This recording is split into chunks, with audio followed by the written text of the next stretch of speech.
जय देवा जय देवा जय देवा जय देवा जय शिव मार्तंडा.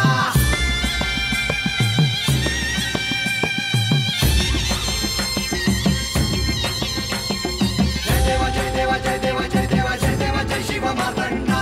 हरिवर्धन मल्हारी तुझी प्रचंडा.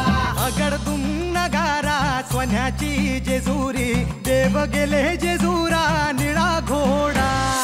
अगडदुम नगारा सोन्याची जेजुरी देव गेले जेजुरा निळा घोडा. पाव में तोडा कमरी कर पटा बिहिर मस्तकी तुरा.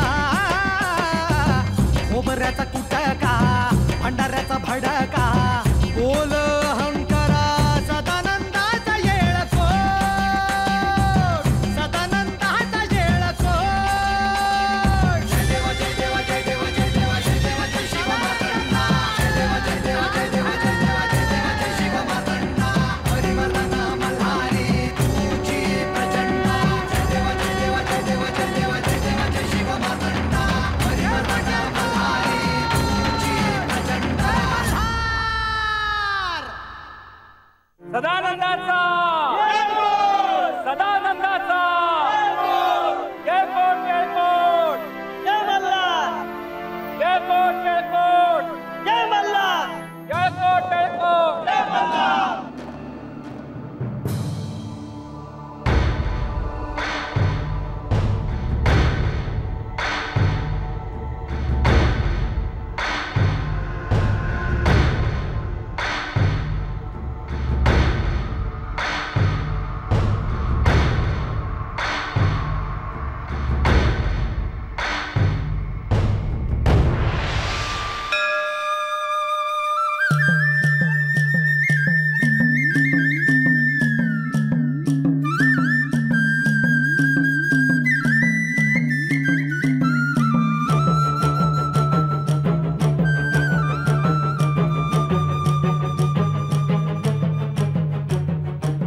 सदानंदाचा जयकोट जयकोट सदानंदाचा जयकोट जयकोट जय मल्हार.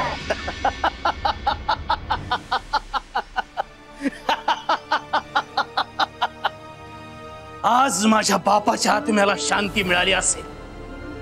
त्या बैराग्याचं शरीर काळं निळं झालंय. त्याला होणाऱ्या असह्य यातना मला क्षणोक्षणी आसुरी आनंद देत आहेत. अरे कोण म्हणत त्याचा सर्वनाश कोणी करू शकत नाही. जे आजवर कोणाला शक्य झालं नाही ते या कुंभकानी करून दाखवलंय. आज समस्त दैत्यकुळ हा क्षण जल्लोषात साजरा केल्याशिवाय राहणार नाही.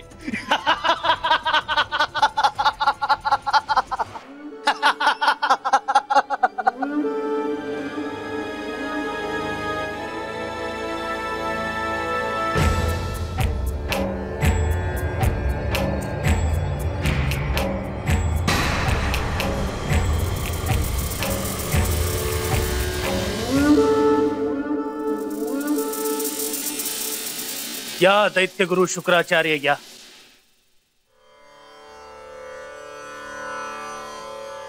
आज आपले स्वागत करताना मला मनापासून आनंद होतो. स्वतःचा अहंकार इतकाही वाढू देऊ नकोस कुंभक, की खरं काय आहे हे तुला दिसणारच नाही. खरं काय आहे ते याआधी मी कधी विसरलो नव्हतो आणि यानंतरही कधी विसरणार नाही. आचार्य, पण आपण आज या ठिकाणी कसे आला? मला तर वाटलं आपण सुद्धा सगळ्या भ्याड देवांसारखे त्या बैराग्याच्या भोवती असाल, कारण त्याचा सर्वनाश व्हायला केवळ काहीच क्षण बाकी आहे. स्वतःच्या डोळ्यांवरचा अहंकाराचा पडदा दूर कर कुंभक, आणि नीट पहा म्हणजे तुला कळेल. महादेवांच्या अवताराला श्री मार्तंड भैरवांना तुझ्या मायावी शक्तींनी काहीही हानी झालेली नाही. नीट बघ कुंभक, कुंभक.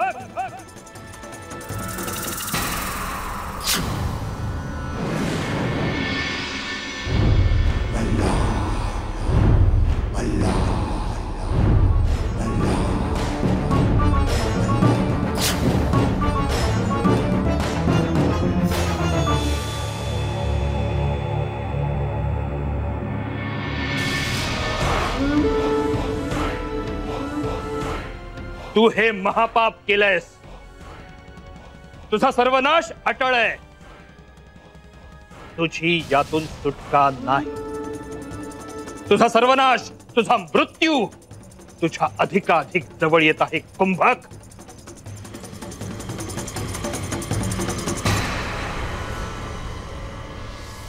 दैत्य गुरु असल्यामुळे तुला मोलाचे शब्द सांगणे हे माझे कर्तव्य आहे म्हणून सांगतो. नीट ऐक कुंभक. तुला तुझा सर्वनाश टाळायचा असेल तर तुझ्या समोर केवळ एकच मार्ग आहे. तू खंडेरायांना शरण जा. ते कदापि शक्य नाही.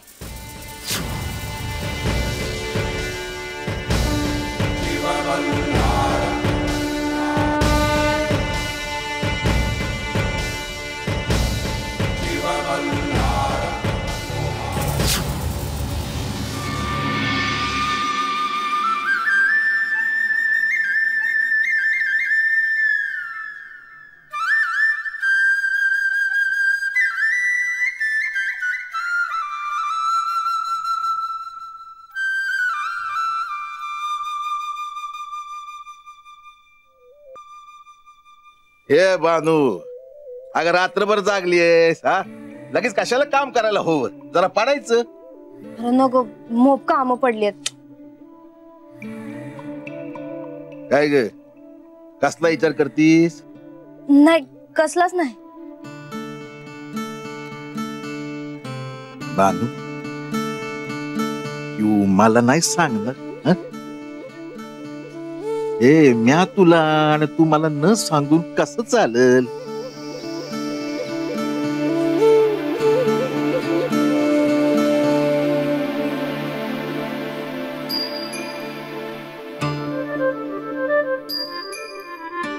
बा, म्या कोण हाय र?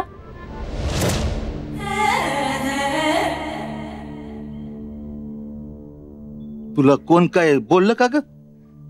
नाही, तर माझ्या मनात असं सारखं येतं की म्या कोण हाय. धरणीकंप झाल्यावर समदा पाडा आपल्या घरला आलता, कारण आपला वाडा जसाच्या तसा होता. मग असं का झालं?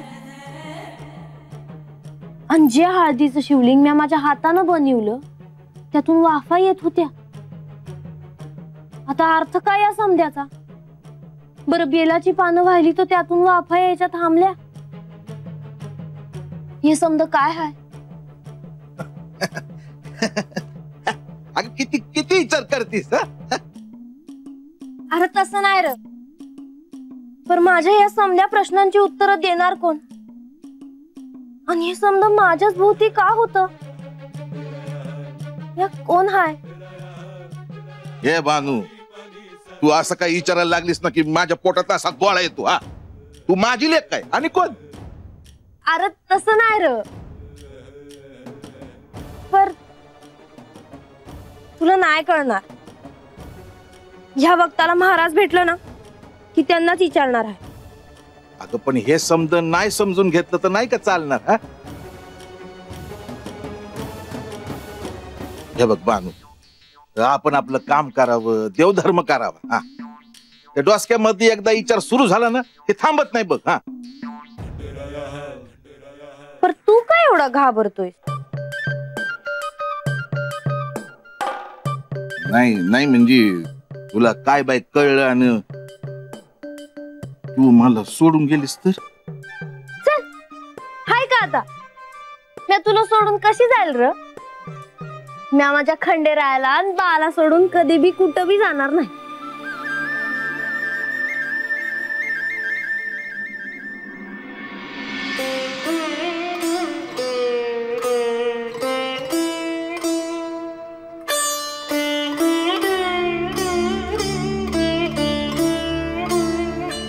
म्हाळसा, म्हाळसा, काय होतंय? बरं वाटत नाहीये का? मला काय होतंय मला माहित नाही लतिका, पण मला खूप अस्वस्थ आणि असं सुद्धा वाटतंय.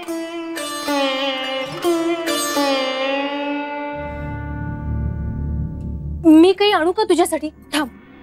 लतिका, नको, मला असंच पडून राहू देत.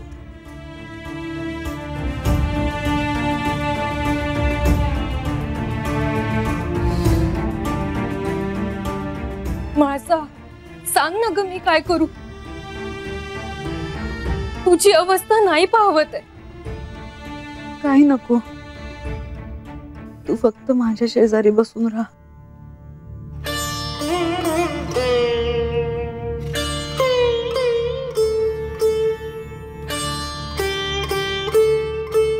तू यातून लवकर बरी होशील बघ. खंडेरायांशी माझा विवाह होईल ना ग. माणसा, उगाच आता नसते प्रश्न विचारू नकोस. तू शांत झोप पाहू. झोप झोप शांत.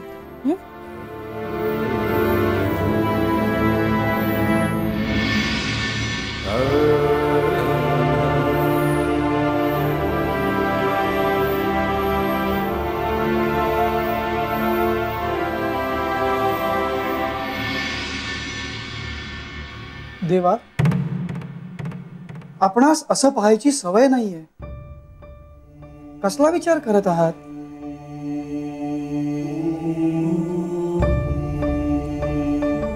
प्रधानजी, माझी अर्धांगिनी, माझी भार्या माळसा सुखरूप नाहीये.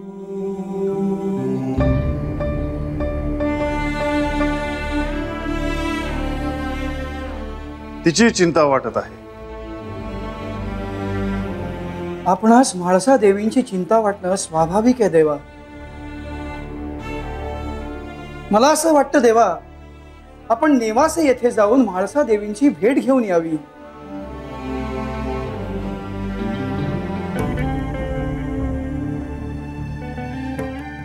प्रधानजी, म्हाळसेची प्रकृती खालावली आहे. तिच्या जागी दुसरा कोणीही भक्त असता तरी मी त्याला तात्काळ बरे करू शकलो असतो.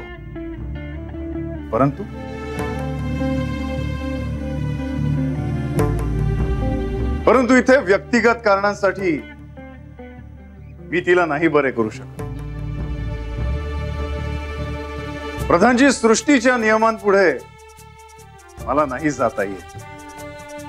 तेव्हा तिला भेटून मी काय करणार?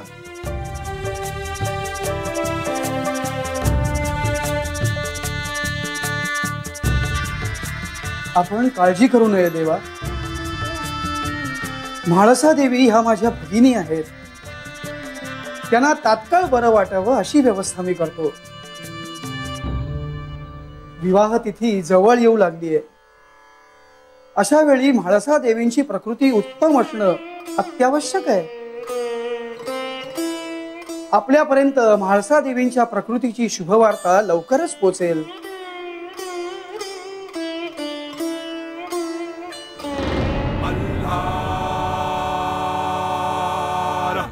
मी तुला सांगितलं होतं, पराभूत होऊन, अपयश घेऊन, मान खाली घेऊन येऊ नकोस. मला आयुष्यात जर कशाचा त्रास होतो तर तो पराभवाचा, पराभूतांचा. अरे लढून मरावं. पराजित जगणं म्हणजे मेल्याहून मेल्यासारखं. तुला कळतंय का मी काय म्हणतोय ते?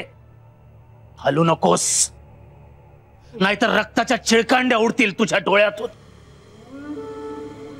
मला तुझ्या डोळ्यातली बुबुळ हलकीच काढायची. सापाचे डोळेच नसतील तर कसा तडफडून मरशील तू? आपणाकडे क्षमेची याचना करतो. मला सुद्धा एक संधी द्यावी. मद्य प्यायलेल्या आणि पराभूत झालेल्यांच्या शब्दांवर विश्वास ठेवू नये. अरे तुझ्या विषातला दाह कमी झालाय, मग जिवंत राहून काय करणार आहेस तू? पण तू माझी इतकी सेवा केली आहेस तर एक करू शकतो मी तुझ्यासाठी. तुला तुझं मरण निवडता येईल.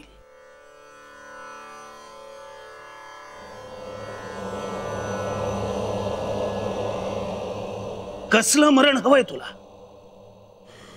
आगीत करपून, पाण्यात तडफडून, की कातडी सोलून? अरे किती आनंद झाला होता मला त्या खंडोबाची अस्वस्थता ऐकून. अरे तो जर असाच यमसदनात गेला असता तर तुला माझ्या मस्तकावर ठेवला असता मी, पण आता नाही.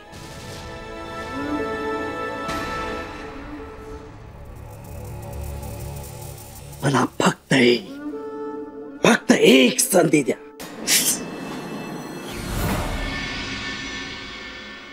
खंडेरायांचा जीव माझ्या भगिनीमध्ये, म्हाळसा देवींमध्ये अडकला आहे. म्हाळसा देवींच्या प्रकृतीत सुधारणा करायची असेल तर मलाच काहीतरी करावं लागेल.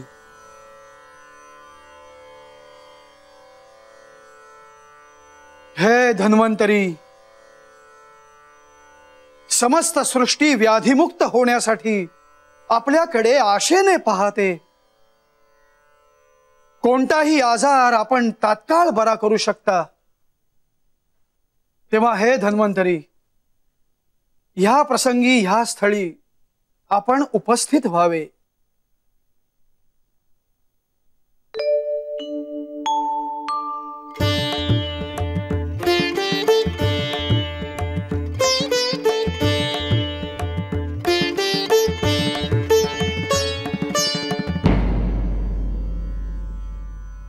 हे धन्वंतरी, आपण वैद्यशास्त्राचे आराध्य आहात. आपल्या कौशल्याने आपण कोणतीही जर्जर व्याधी तात्काळ बरी करू शकता. होय प्रभू, आपण आपला मानस सांगावा. आपले इप्सित नक्कीच पूर्ण होईल. आम्ही आपणास इथे बोलवले त्यामागे एक विशेष प्रयोजन होते. कुंभकाच्या मायावी सर्पहेराने जलाशयात विष मिसळले होते. प्रजेच्या कल्याणासाठी खंडेरायांनी ते विष प्राशन केले. आपण जाणताच की म्हाळसा देवींना मी भगिनी मानले आहे. होय प्रभू, मला याची कल्पना आहे. खंडेरायांनी विष प्राशन केल्यावर त्याचा परिणाम म्हाळसा देवींवरही झाला. त्यांनाही त्या वेदना सहन कराव्या लागल्या. परंतु खंडेरायांनी त्यांना त्यांच्या शक्ती रूपाचे स्मरण करून दिले आणि दोघेही त्या विषाच्या प्रभावातून बाहेर आले. प्रभू, शिवाला शक्तीची साथ मिळाल्यानेच हे शक्य झाले. परंतु हे धन्वंतरी, म्हाळसा देवींना अजूनही त्यांच्या मूळ स्वरूपाचे स्मरण नाही. त्या जरी विषाच्या प्रभावातून बाहेर पडल्या असल्या तरी त्यांचे प्रकृती स्वास्थ्य अजूनही सुधारलेले नाही. आपण त्यांचे प्रकृती स्वास्थ्य सुधारावे असाच आमचा मानस आहे. होय प्रभू, आपला मानस नक्कीच पूर्ण होईल. भगिनी विषयी एका भावाची काळजी मला स्वस्थ बसू देत नाही. हे धन्वंतरी, आपण तत्काळ नेवासे येथे जाऊन म्हाळसा देवींचे प्रकृती स्वास्थ्य उत्तम करावे आणि त्यांचे क्षेमकुशल घेऊनच परत यावे.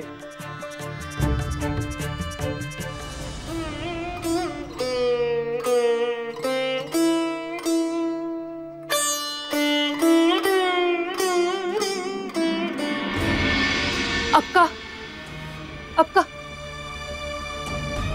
प्रतिका, अगं काय ग, काय झालंय? अशी ओरडत का आलीस? अक्का, म्हाळसाचा अशक्तपणा अजून वाढलाय. काय करावे काहीच समजत नाहीये.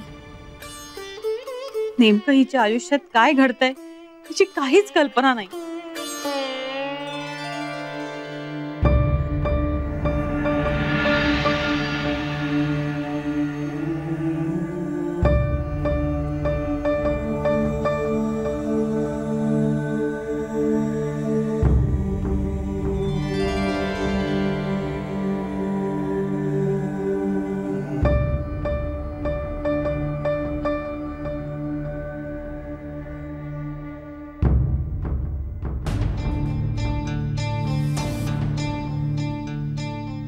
कोण आहात आपण?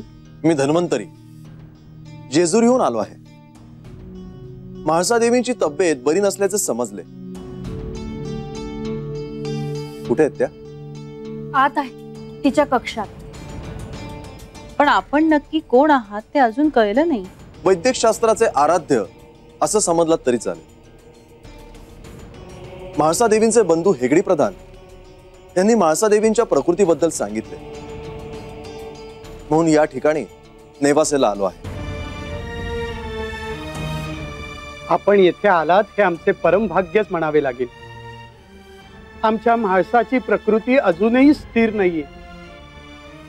अजूनही तिच्या शरीरात कमालीचा अशक्तपणा आहे. आपण वैद्यकशास्त्राचे आराध्य आहात असं म्हणालात. आता माळसाला लवकर बरी करू शकाल ना? लतिका, त्यांना माळसाच्या कक्षात घेऊन जा. हो.